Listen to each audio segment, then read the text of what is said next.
Juan Carlos Tafur, periodista y que acaba de lanzar un nuevo proyecto, un proyecto más, sudaca.pe. Él fundó Diario Correo, después fundó Diario La Primera, de ahí la revista Vela Verde. Bueno, ya ha fundado un montón de cosas y ahora sudaca.pe. Y bueno, y con él quisiéramos hablar, porque este programa es Ciencia COVID y a raíz de lo que ha pasado, Ciencia COVID y Crisis. Bienvenido, Juan Carlos, gracias por estar con nosotros. Hola, ¿cómo están? Paola, Josefina, buenos días. Juan Carlos, ¿qué tal? Pero quizás una primera reacción a lo que hemos escuchado decir el doctor sobre lo que viene sucediendo en Piura, lo que ha dicho el doctor Mesones. Esta idea que no hemos aprendido de lo que ha pasado desde un inicio de la pandemia. Bueno, yo creo que en general se ve bastante improvisación en los niveles gerenciales administrativos del sector salud, ¿no? La gran lección de la pandemia para mí es que ha puesto en evidencia la desgraciada infraestructura de salud pública que tenemos en el país. Y es un tema que además expertos en el sector lo vienen advirtiendo hace muchos años.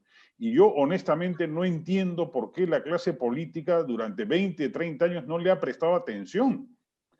Cerca de 400.000 contactos diarios se producen en el Perú con alguna entidad del sector salud, postas, hospitales, centros de atención, etc.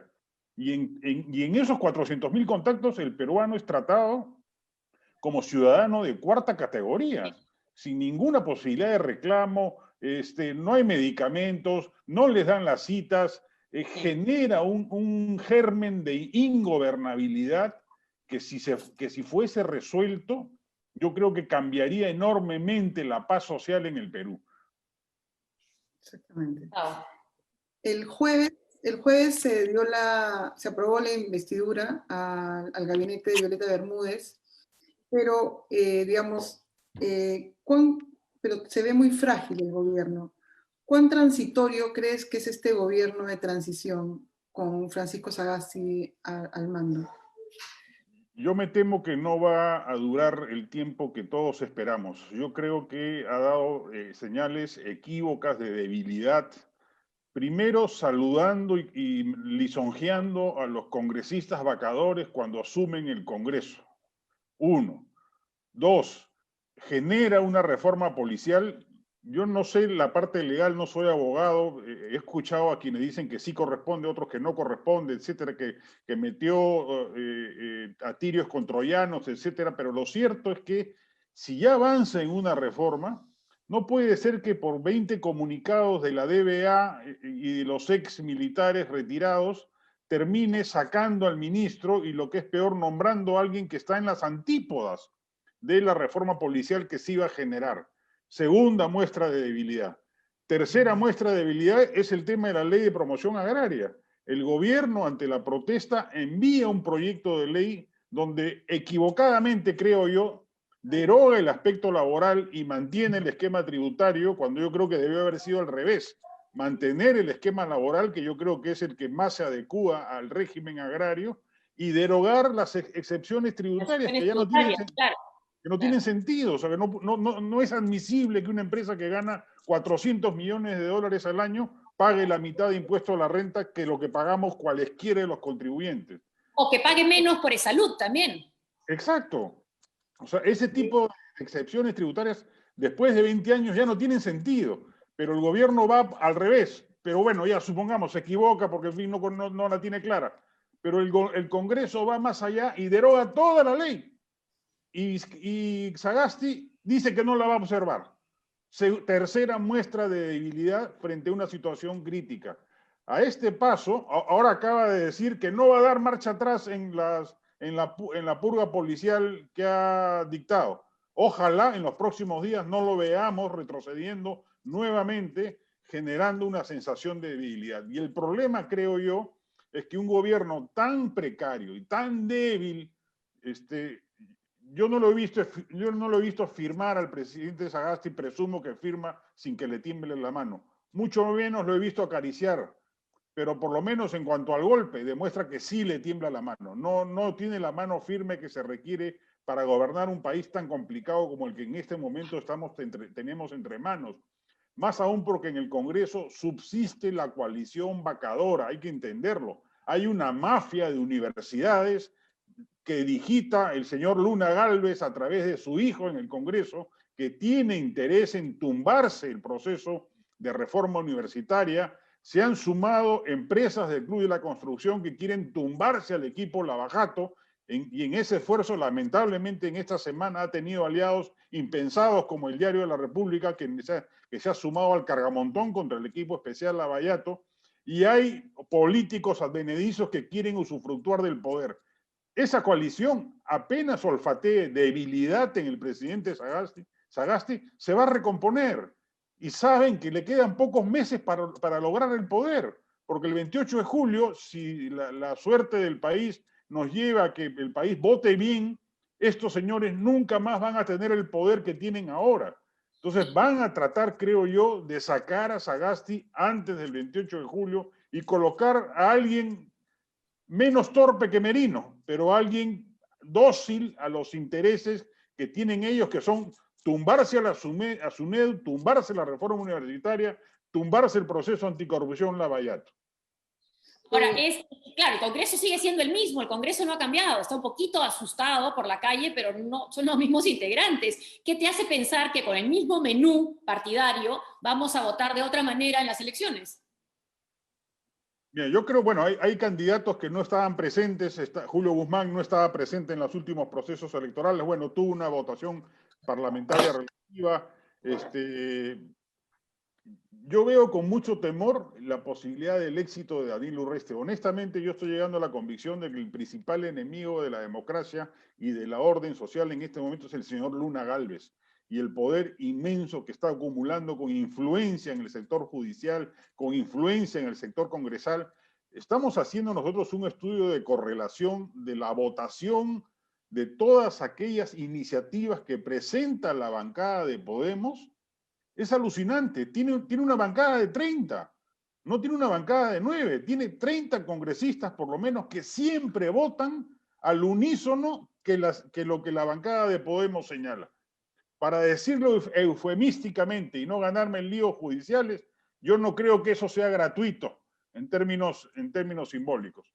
Yo me temo que hay una bancada construida artificiosamente y es la que en este momento debe estar lamiéndose las heridas por la salida de Merino, pero a que a la primera de bastos se recompone. Ya estamos viendo declaraciones altisonantes del hijo del señor Luna, del señor Merino, etcétera, que apuntan a que Sagasti, si no mantiene mano firme frente a las circunstancias que le toca enfrente, se lo terminan devorando más rápido de lo pensado. Y el Perú entrará a una espiral de deterioro y de inestabilidad política aún mayor de la que hemos visto.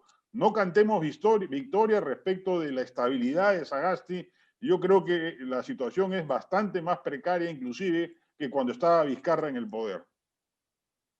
Sí, en la última semana, el jueves, días antes del voto de investidura, se habló lunes, martes y miércoles que había la posibilidad de sacar a Mirta Vázquez de Frente Amplio de la presidencia del Congreso, lo cual era, digamos, el único obstáculo que tienen los vacadores para que no entren o no saquen a Sagasti, porque claro, pondrían, como ellos dicen, una, entre comillas, roja, ¿no?, de presidenta. Entonces, esto sería como el rompefuegos de todo lo que venga. Requisito preliminar, claro, porque si ahorita lo sacan a Sagasti, tienen a Mirta Vázquez de presidenta, con lo cual ahí sí se suicidan todos. Entonces van a buscar sabotear a la mesa directiva para tener a alguien propicio para ese efecto. Pero yo veo con temor y preocupación el discurso con CITEC de Sagasti y la falta de reacción política frente al enemigo que tiene enfrente. Ojalá se ilumine y tenga conciencia de ello y no cometa el error de creer que las buenas maneras servirán para un grupo de interés lobístico, de mafioso, que está queriendo aprovechar los pocos meses, los 8 meses que le quedan de aquí al 28 de julio para lograr su cometido. Y para lograr su cometido, ellos necesitan que Sagasti no esté en la presidencia de la República. Y no se van a detener en remilgos. La calle es lo único que los podría detener, pero ellos a su vez apuestan de que la calle se debilita en fiestas navideñas, en verano, baja intensidad, etcétera, como suele ocurrir en general a nivel... Pero no pasó con los fiscales, acuérdate. Con los fiscales sí hubo manifestaciones populares en Año Nuevo. Sí, bueno, felizmente. Y la última manifestación ha sido impresionante, ¿no? La participación de la gente, que dicho sea de paso, yo no creo que estemos en un momento constituyente, sino en un momento destituyente. O sea, la gente quiere destituir a las autoridades, está harto de la clase política y el Congreso principalmente entre ellos. Pero eso no les importa. O sea, el señor Luna Gálvez quiere recuperar su universidad, quiere recuperar su influencia con los cuellos blancos, con los magistrados del anterior Consejo Nacional de la Magistratura. Tiene una esfera de influencia en el Parlamento impresionante que habría que investigar a qué se debe. Hay 20 congresistas de Acción Popular que votan siempre a la par que lo que Podemos quiere. ¿De dónde sale esa querencia, esa similitud ideológica? Yo sospecho de dónde, no lo puedo afirmar porque no tengo las pruebas, pero yo creo que el señor Sagasti tiene que tener en claro a quiénes se está enfrentando. Y eso me parece, lamentablemente, que no lo tiene tan claro. Sí, no parece. Ahora, los reclamos también van a seguir aumentando porque esta crisis de la pandemia, la situación económica se ha profundizado. ¿De qué manera las desigualdades también, no? Entonces... No, sí, de hecho, además, históricamente, en tiempos de campaña electoral, la protesta crece. Siempre, eso está estadísticamente estudiado por los organismos que estudian la Defensoría del Pueblo, etcétera. Siempre en campañas electorales crece la protesta. Y esta, a su vez, se acrecienta porque hoy no hay campañas electorales propiamente dichas. No hay mítines, no hay visitas a los mercados, visitas a las plazas. Entonces, la política se concentra o en el Congreso o en la calle. Y hay un empobrecimiento, además, por la pandemia también, ¿no? A su vez, ¿no? Hay todo un embalse de protestas que hay que ir manejando, ¿no? Ya se anuncia un paro en la Federación Médica, probablemente veamos algunos conflictos mineros, etcétera, etcétera, y ojalá Sagasti tenga la sapiencia de no caer o no hacerle caso, porque a la izquierda le ofrece una cosa y a la derecha le ofrece represión. Y va a ser un gobierno psicótico el que vamos a tener al frente, sin atender, queda claro frente a la protesta. O sea, un bloqueo de carreteras no tiene pena de muerte en el Perú. Por más que nos disgusten los bloqueos, por más que sean ilegales, tú no puedes matar a alguien porque bloquea una carretera. Esa es la verdad. No tiene ese castigo de pena de muerte. Y la protesta tiene que atenderse con criterio y con buen ojo y escuchando los reclamos que siempre hay detrás. No satanicemos la protesta, creer que hay una mano negra del Frente Amplio, de izquierdas radicales detrás, etcétera, etcétera. A mí me parece delirante, honestamente. Yo creo que nuestra amiga Rosa María Palacio se equivoca en eso. Yo creo que no viene por ahí la mano. Es una protesta embalsada por una serie de circunstancias sociales. La protesta en La Oroya tiene a su vez también otra explicación y basta estudiar un poquito y nos damos cuenta de que hay razones. No les hacen caso. Claro, quizás lo que podría haber es cómo canalizar esos reclamos. Los sindicatos hubieran podido hacer una manera, pero casi no existen. Sí, no hay sindicatos en el agro, lamentablemente. Pero bueno, en fin, eso ya parece que con la derogatoria se ha resuelto. Ahora tienen 15 días el Congreso para proponer una nueva ley. ¿Qué saldrá de ahí? Vaya uno a saber. A eso quisiera ir de nuevo, a recordar que José Luna Gálvez, que está con orden de detención por lavado de activos y por haber metido la mano en el tema de la OMPE, ¿no? Es un político que ha sido aprista, ha sido de Solidaridad Nacional, se le vinculó en un momento con Montesinos, entonces, digamos, tiene una larga data de anticuchos, por decirlo menos, y ahora estás tú diciendo de que maneja una bancada de 30 personas, de 30 congresistas, junto a Acción Popular, que según varias fuentes recibidas esta semana, sienten que ellos deberían estar en la presidencia por ser la bancada más grande.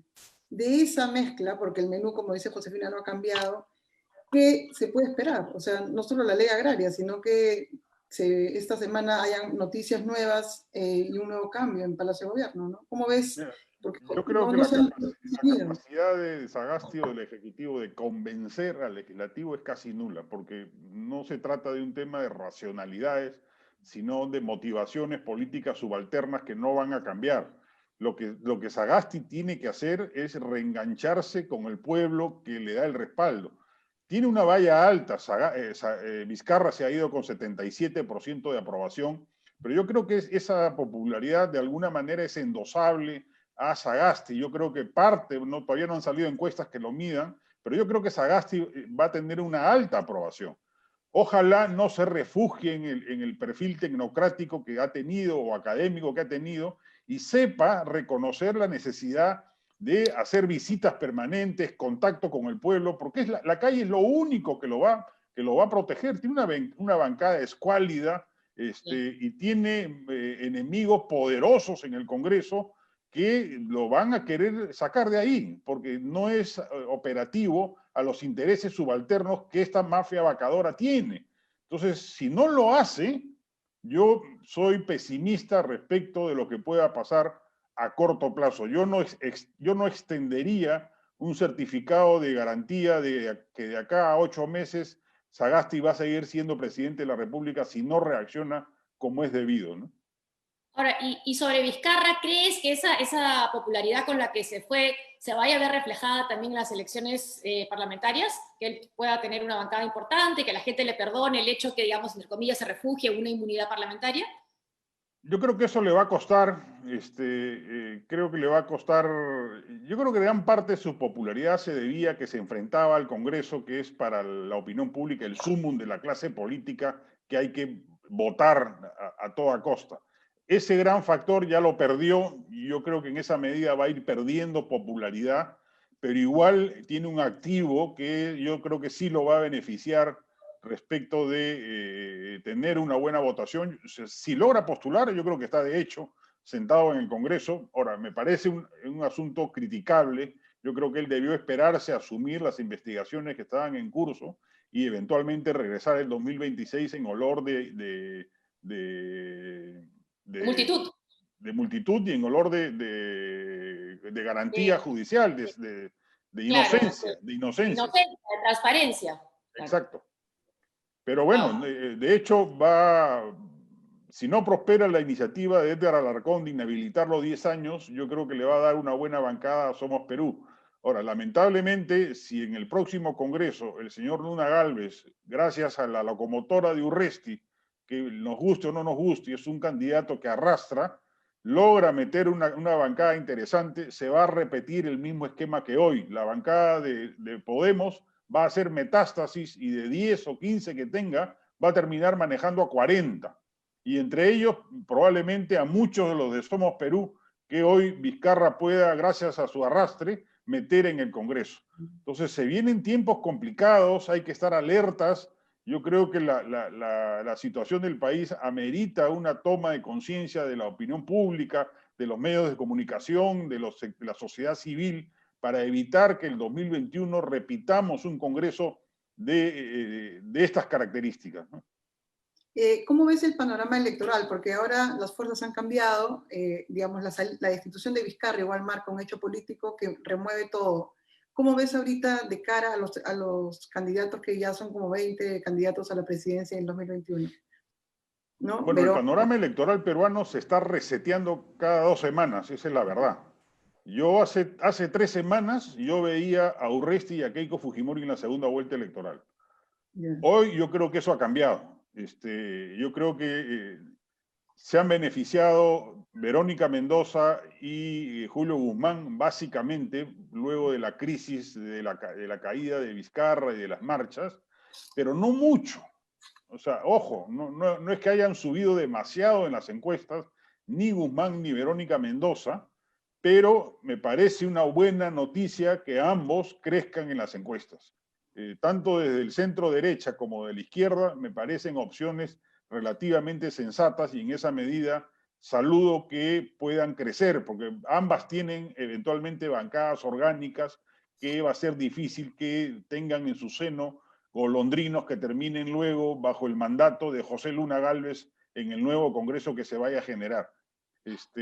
Pero eso es hasta hoy. El día de mañana vacan a Sagasti, ponen a otra persona y tendremos que hablar de otro panorama electoral que se vuelve a resetear por las crisis sucesivas en las que estamos estamos viviendo. Yo creo que las víctimas principales de esta crisis han sido Acción Popular, a pesar de que Lezcano me parece un buen candidato, ¿eh? Era lo mejor que les podía pasar. Barnechea era el camino a la desgracia. Lezcano yo creo que los puede de alguna manera salvar, pero Acción Popular es un archipiélago de intereses y estamos viendo lo que está pasando hoy en el Congreso. La mitad de su bancada parece adscrita o parte de la planilla del señor Luna Gálvez. Y eso podría eventualmente repetirse en el futuro. Ya no, sí. Sí, pues ya no son una federación de independientes, son un archipiélago de intereses. Sí, muchos lamentablemente en Acción Popular cuando firman un proyecto de ley no ponen su DNI, sino que ponen su RUC, lamentablemente. ¿Y qué opinas de George Forsyth? Que cuando empezaron las marchas, él estaba en Huamanga y en lugar de tomar un avión y venir a Lima, tomó una ruta más y se metió al Bryan. ¿Qué crees? ¿Qué pasó con él en esta campaña? En esta parte. Yo creo que ya se está desinflando, yo creo que se va a desinflar más. Yo no lo veo siendo protagónico en la segunda vuelta. Dicho sea de paso, los invito a leer un poquito más tarde una sátira política que en Sudaca ha preparado Carlos León Moya sobre George Forsyth, que es una deliciosa sátira política sobre las incongruencias y falencias estructurales del señor Forsyth. Yo creo que felizmente no va a ser protagónico. Yo no lo veo. Ya las últimas encuestas muestran una caída importante en sus niveles de votación y yo creo que no va a estar en la segunda vuelta, ¿no? Y bueno, para que nos cuentes un poco de Sudaca y también este tema entre ganadores y perdedores de esta crisis por la vacancia, ¿cómo quedan los medios, los canales de señal abierta, los medios de comunicación masiva? ¿Ya no son tan masivos? ¿Ya no van a ser tan influyentes? No, de hecho ya no son influyentes, esa es una verdad. Si uno compara los niveles de rating, lectoría y sintonía de los canales, radios y medios escritos de hace 10 años a la fecha, se han caído a un 10%. Bueno, quizás el comercio mejore un poco ahora con la salida de Garrido, ¿no? Que había destruido el periódico, pero eso todavía hay que verlo con calma, a ver a quién ponen en su reemplazo. Pero en general los medios tradicionales son cada vez menos protagónicos en un proceso electoral. Y en esta coyuntura, a pesar de que la campaña se va a librar básicamente en medios, porque no hay mítines, no hay visitas, creo que no van a ser tan incidentes, ¿no?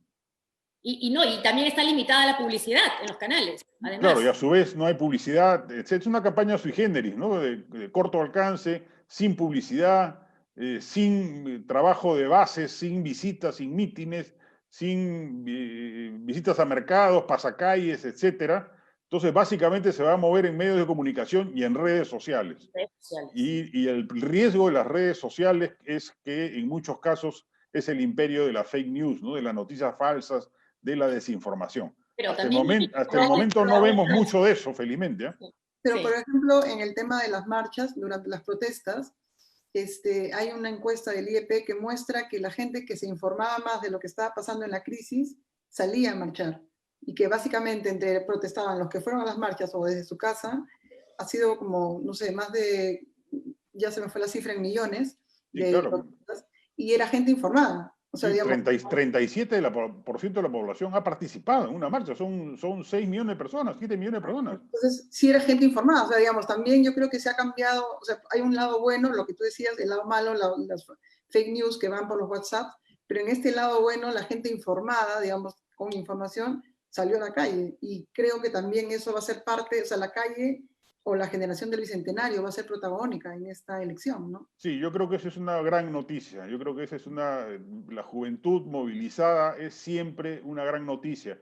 Eventualmente puede estar equivocada en algunos conceptos ideológicos, en fin, eso es natural. Los adultos nos equivocamos groseramente en muchas cosas y nos dejamos llevar por influencias, con mayor razón alguien joven, digamos, pero que la juventud se movilice es una gran noticia para el país. Que para mí es quizás la mejor noticia política del año, que haya una juventud movilizada y ojalá ese espíritu movilizador se mantenga hasta las elecciones de abril del próximo año. Además, una juventud movilizada en todos los sectores, que es lo que ha sorprendido y en todas las regiones. Así es, así es. En todos los sectores sociales y en todas las regiones, una movilización descentralizada. La provincia tiene cada vez más importancia en el Perú. José Matos Mar, poco antes de morir, escribió algunos artículos en el diario La Primera que yo dirigía, y él premonitoriamente nos decía que ya el sujeto emprendedor emergente, o sea, el cholo emergente, que había sido el sujeto social por excelencia de las ciencias sociales peruanas, en el libro de Matos Mar, en el libro de Hernando de Soto, etcétera, ya dejaba de ser el sujeto social protagónico y que en adelante iba a ser el provinciano, no migrante, sino el provinciano de su propia provincia, el que iba a marcar la agenda social, económica y política del país. Yo creo que eso ya lo estamos viendo con los líderes políticos, ya lo estamos viendo con los presidentes provincianos que hemos tenido, y yo creo que eso también a su vez cambia el esquema político electoral del país de los próximos años. En general, yo soy optimista, en general. Yo creo que podemos estar transitando por un bache en estos momentos, pero yo creo que hay muchas razones para ser optimista en el Perú respecto de su futuro, ¿no? ¿Y podemos ver una derecha inteligente y tolerante? Lamentablemente la derecha se ha radicalizado, está cada vez más bruta y cada vez más achorada. Quedan pocos espacios para una derecha liberal, y los espacios que hay para una derecha liberal están extraviados en diversas agrupaciones. Algunos están con Hernando de Soto, otros están con Fernando Sillonis, otros con Julio Guzmán, etcétera, pero no se les ve capacidad orgánica de influir. No los veo incidentes en esta contienda electoral. Yo creo que se va a definir si hoy fuesen las elecciones, yo creo que Julio Guzmán y Verónica Mendoza serían los principales protagonistas, terciando por ahí Urresti y Acuña. Pero eso es hoy.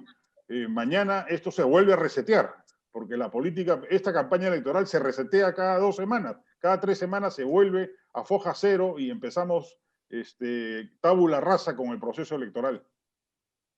Ha habido una desconexión, ¿no?, entre los políticos tipo Gabinete Merino, ante los Flores Arauz, y también gente como Fernando Sillonis, ¿no?, digamos, que dirige un partido, que va a ser candidato, con la marcha, con la protesta, ir directamente al terruqueo o a una mano negra que mueve la protesta. Esta desconexión y esta clase política que se está yendo, ¿qué te dice, no? ¿Qué dice de lo que va a ser la política en el Perú en los próximos años?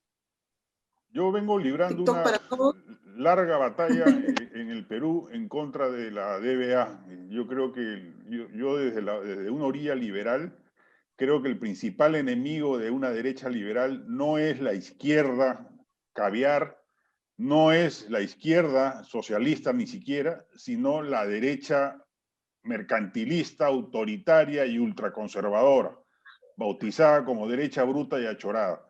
Ese es el principal enemigo de una propuesta liberal en el Perú. Y lamentablemente se está reagrupando,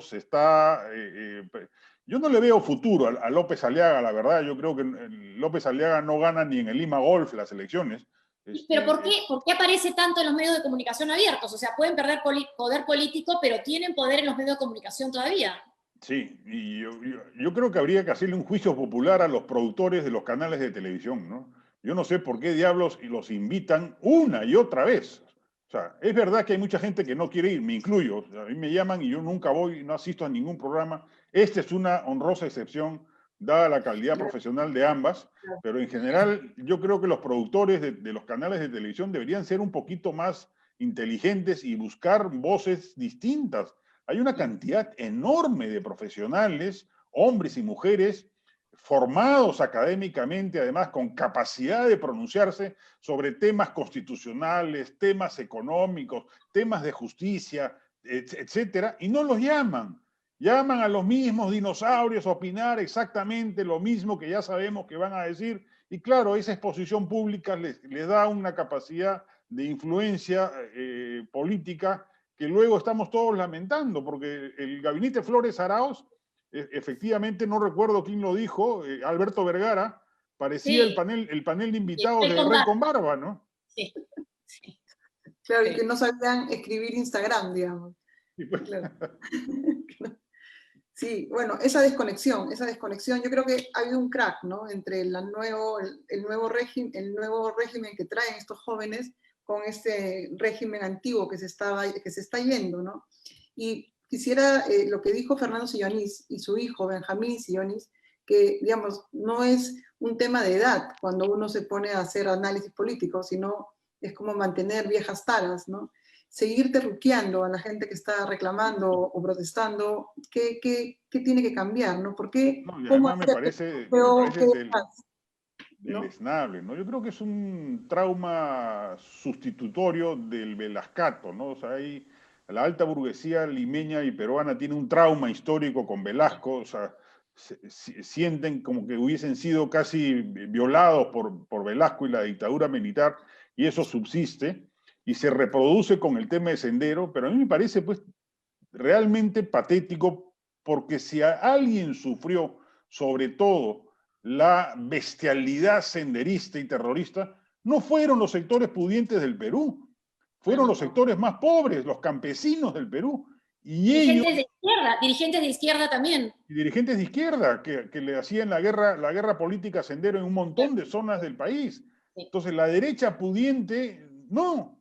O sea, sufrió obviamente con los atentados que hubo en varias zonas del Perú. También secuestros, ¿no?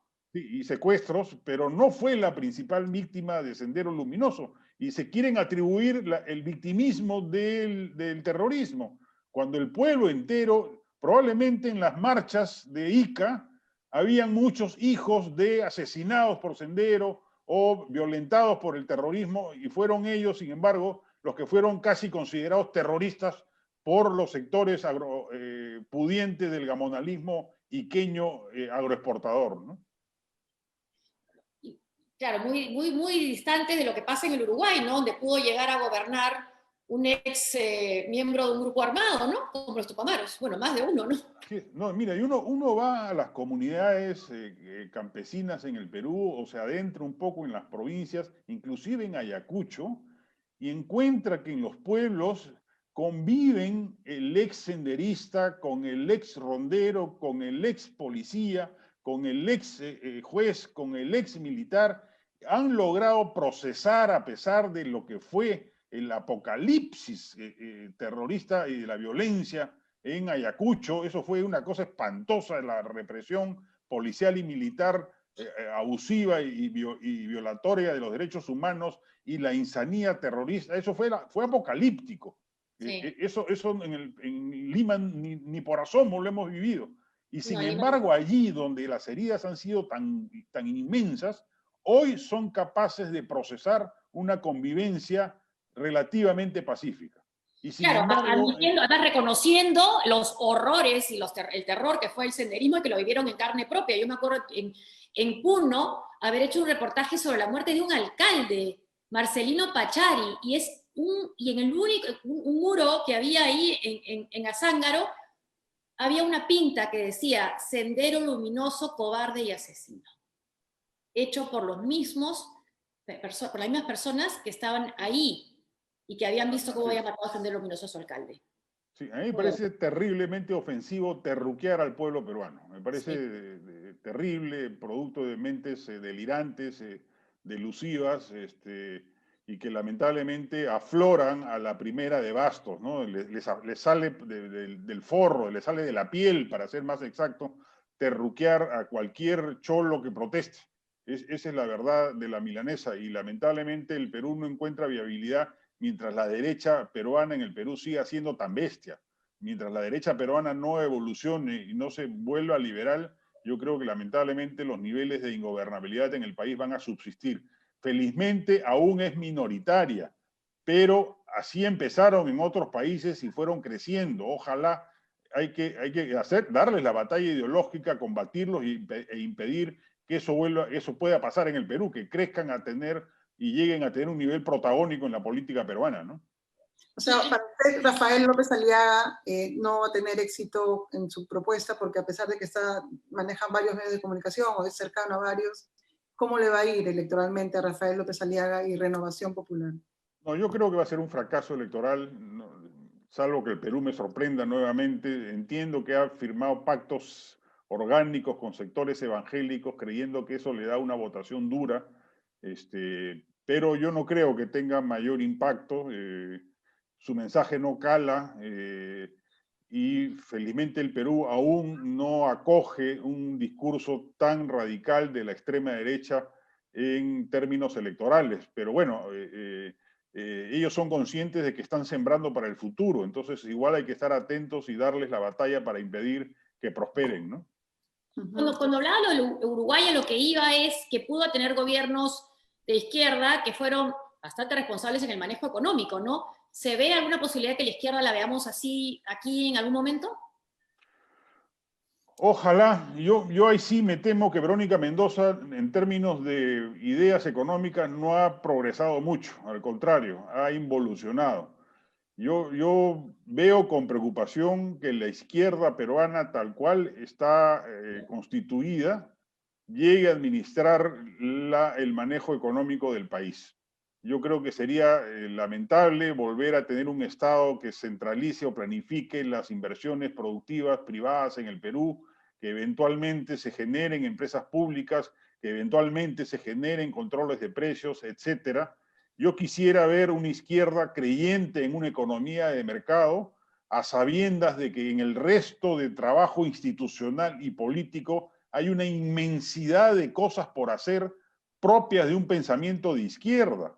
O sea, ¿por qué una izquierda no puede aceptar una economía de mercado y a la vez ser radical y audaz en construir, por ejemplo, una salud y una educación pública asequibles a las inmensas mayorías del país?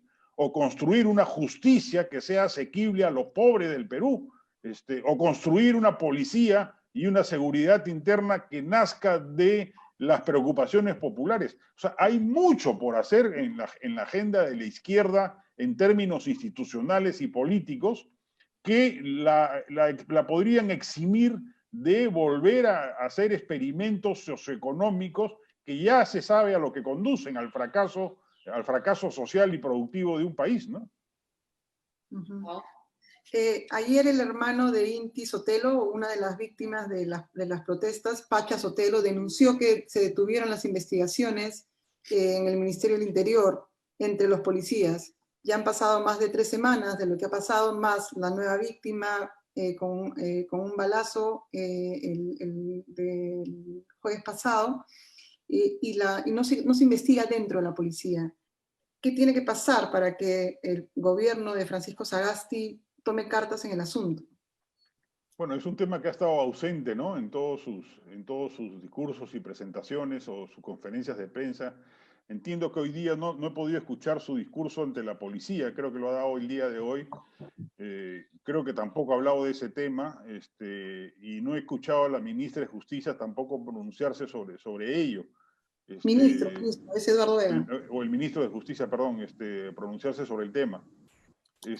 Son parte de los errores. Yo creo que Sagasti se está manejando con pinzas, o sea, va para un lado, va para el otro, va midiendo dónde genera tal reacción o dónde genera tal otra, y eso no lo hace un buen gobierno. Un gobierno tiene que tomar decisiones y sostenerlas, aun cuando en algunos casos estas no sean 100% correctas.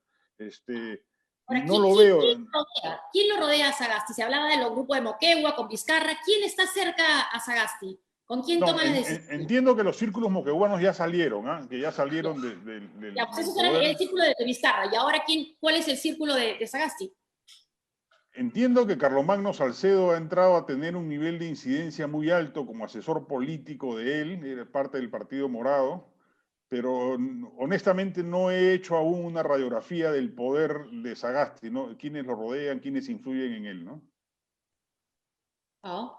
Sí, no, bueno, la conformación del gabinete fue un gabinete, digamos, lo que se decía técnico, ¿no?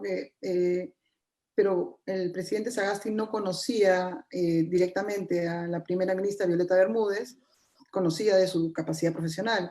Y el ensamble todavía no termina de aterrizar.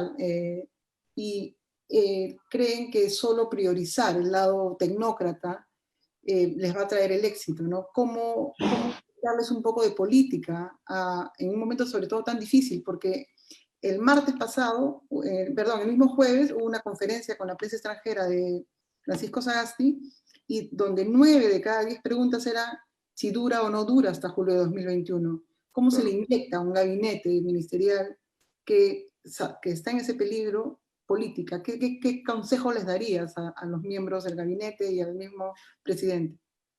Yo lo primero es que tienen que ser conscientes del enemigo al que están enfrentando, que no es un enemigo débil, no es un enemigo sin armas, es un enemigo poderoso.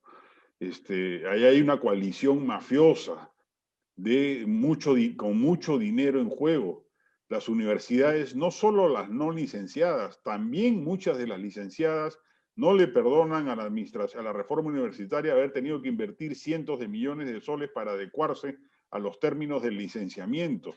Ese conglomerado de universidades, no me cabe la menor duda que ha estado detrás de la vacancia de Vizcarra.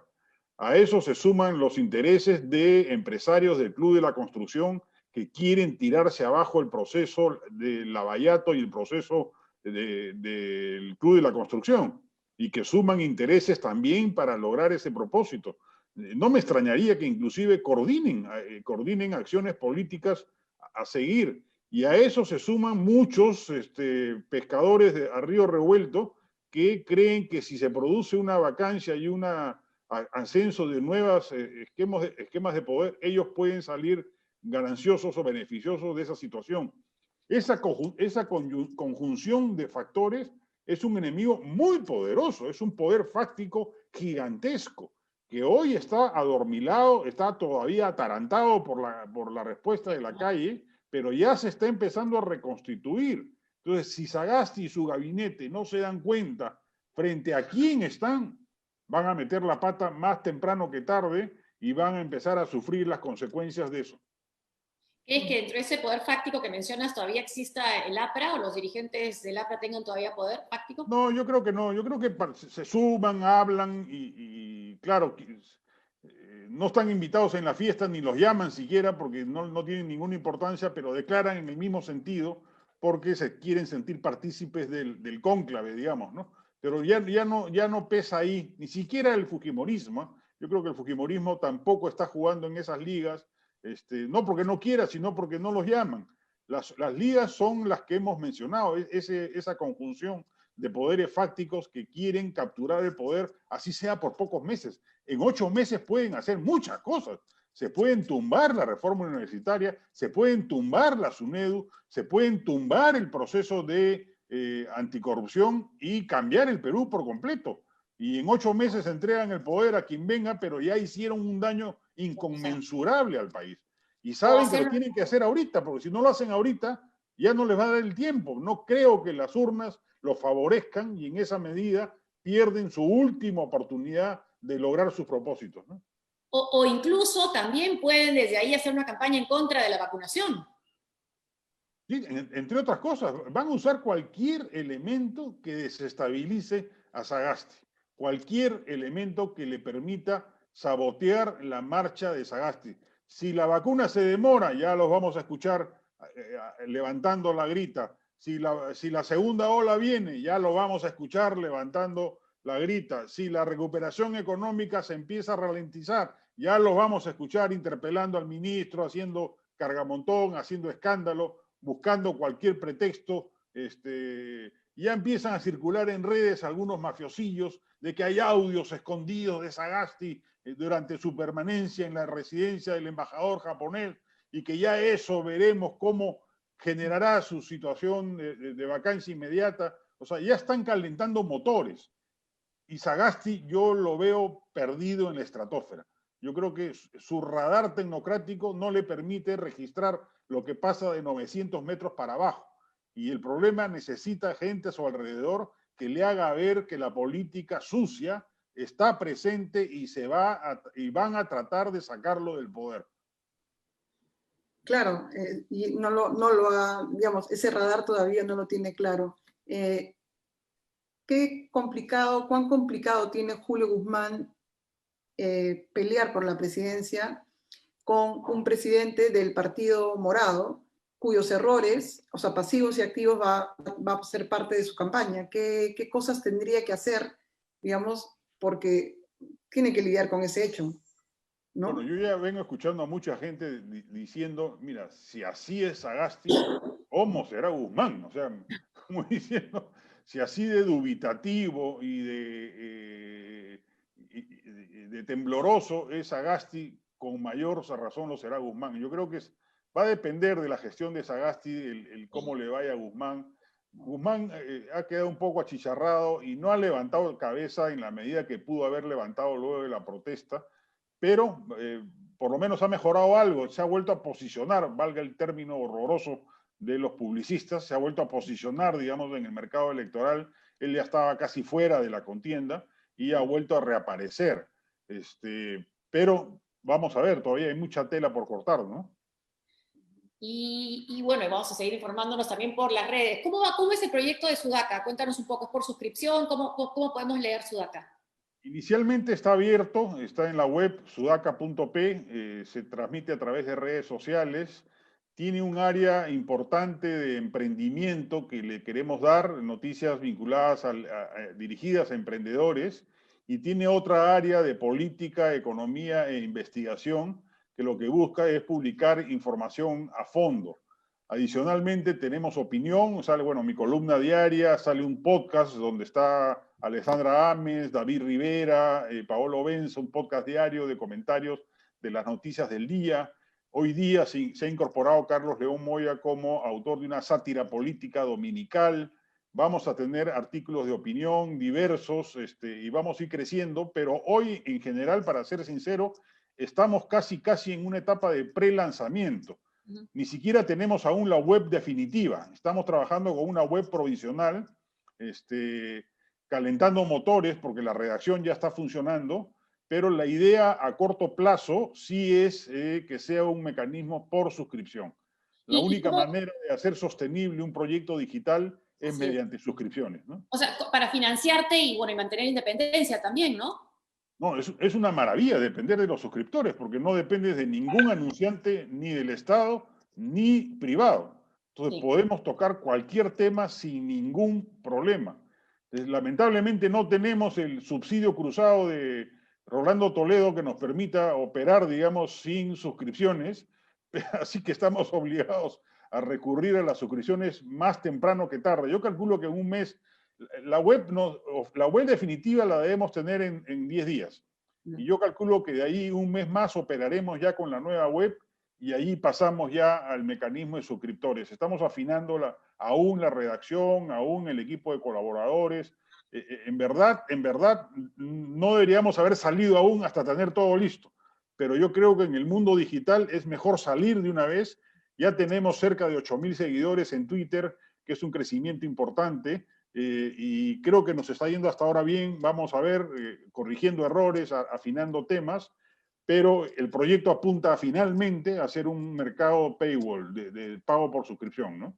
¿Cuán importante es, Juan Carlos, hacer lo que estás haciendo tú con tu proyecto en formar periodistas, ¿no? Porque, digamos, uno aprendía periodismo en una redacción, ¿no?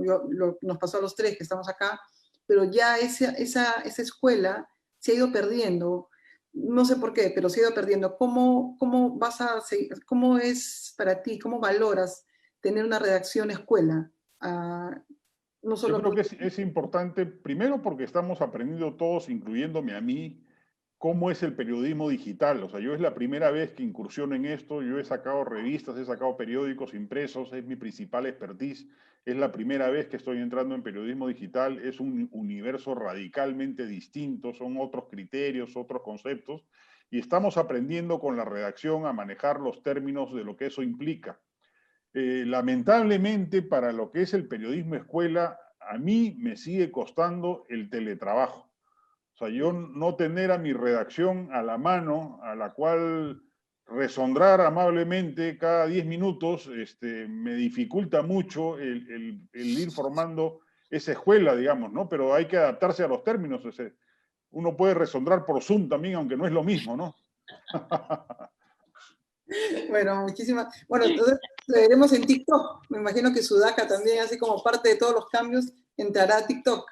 Poco a poco, sí. Ya estamos en Twitter, en Facebook y en Instagram. Y pronto en TikTok con alguna producción de video que ya empezamos poco a poco a ir lanzando, ¿no? Ok, bueno, Ahí muchísimas gracias. Sí, Ok, atrás. la nueva generación. Un nuevo redactor de Sudaca acaba de entrar por ahí. Bueno, muchísimas gracias por la entrevista. Gracias. No, gracias a ustedes. Gracias, Josefina. Ya, Gracias, Paola. Éxito, Ya Sudaca. nos vemos Gracias. ahorita. Un abrazo. Chao, chao, chao. Hasta el próximo domingo. No, gracias a ustedes por acompañarnos. Gracias a todos.